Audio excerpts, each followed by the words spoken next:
কলকাতার আরজিকর মেডিকেল কলেজে ছাত্রী মৃত্যুর ঘটনায় যখন রাজ্য জুড়ে তোলপাড়, তখন বিমানবন্দরে দাঁড়িয়ে রাজ্যের সরকারকে কার্যত তুলোধনা করলেন সুকান্ত মজুমদার। বিজেপি রাজ্য সভাপতি ও কেন্দ্রীয় শিক্ষা প্রতিমন্ত্রীর স্পষ্ট বক্তব্য, এটা নারকীয় ঘটনা। সরকার পুরো বিষয়টি ধামাচাপা দেওয়ার চেষ্টা করছে। আজ কলকাতা বিমানবন্দরে দাঁড়িয়ে কি বলেছেন সুকান্ত মজুমদার, শোনাবো তার কথা। দেখুন, যে বর্বরতা আমরা দেখলাম এবং একের পর এক ঘটনা আমরা দেখতে পাচ্ছি গোটা পশ্চিমবঙ্গ জুড়ে, সে পোস্টপোল ভায়োলেন্সের নামে হোক বা অন্য কোনো নামে হোক, মহিলাদের উপর যে ধরনের অমানবিক এবং বর্বরচিত অত্যাচার হচ্ছে তা পরিষ্কার প্রমাণ করছে যে পশ্চিমবঙ্গের আইন শৃঙ্খলা পরিস্থিতি ভালো নয়। কতদিন আর লুকিয়ে, তথ্য লুকিয়ে এনসিআরবি-কে ডেটা না পাঠিয়ে প্রমাণ করবেন যে Kolkata safest city of this country? আদপে তো তা না। কলকাতা এই অবস্থা হয়ে যাচ্ছে কেন বারবার? আজকে যে মেয়েটির সাথে একজন সম্ভাবনাময়ী মহিলা, যিনি আগামী দিনে একজন চেস্ট স্পেশালিস্ট হয়ে বেরোতেন এই মেডিকেল কলেজ থেকে, আজকে এই ভয়ঙ্কর পরিণতি তার হলো।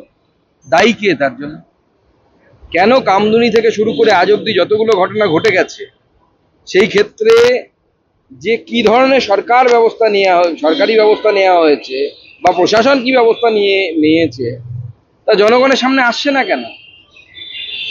উল্টে আমরা দেখেছি তৃণমূল কংগ্রেসের মুখ্যমন্ত্রী থেকে শুরু করে প্রত্যেকটি নেতার এই ধর্ষণকে কখনো ছোট ঘটনা, কারোর সাথে লাভ অ্যাফেয়ার, এই ধরনের ঘটনা বলে চালানোর চেষ্টা হয়েছে। তার ফল এখন আমরা পাচ্ছি।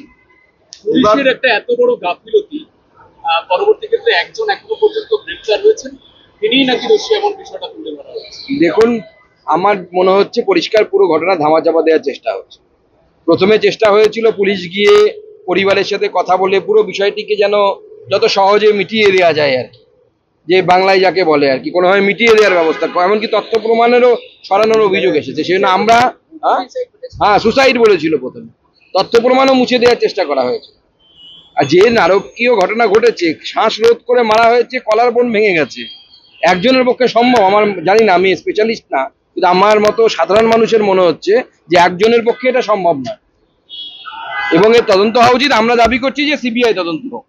যদিও রাজ্য সরকারের পক্ষ থেকে এই ঘটনায় এখনো পর্যন্ত একজনকে আটক করা হলেও যেভাবে মেডিকেল কলেজগুলিতে ছাত্র বিক্ষোভ ছড়িয়ে পড়ছে, তাতে এর জল আদৌ কোন দিকে গড়ায় সেটাই এখন দেখার।